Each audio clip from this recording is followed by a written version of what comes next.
මේක මේ බිස්කට් එක. ඊට පස්සේ අයියෝ මම ඔක්කොම කවන්න එපා. ඔක්කොම කවන්න එකපාරට කටට දාන්න. අන්න දාන්න. අතාරින්න. මැෂින් එකක්. උන්ගේ පොඩි ඒක රහයි අලකට කලබන්න කොක්කන්න ගලි. ටේස්ට් කරන්න ඔය. Taste.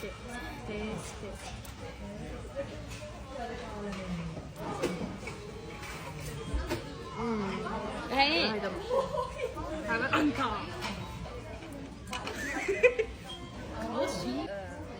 Eschi na no kore.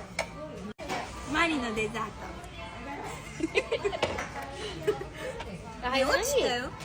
අනේ කියලා. මේක ඇයි මේ frozen? අයිය ගන්න කලින් කිව්වේ නෑ. එහෙම කිව්වේ නෑ. ඔය ස්ට්‍රොබෙරි කන්නාසයද?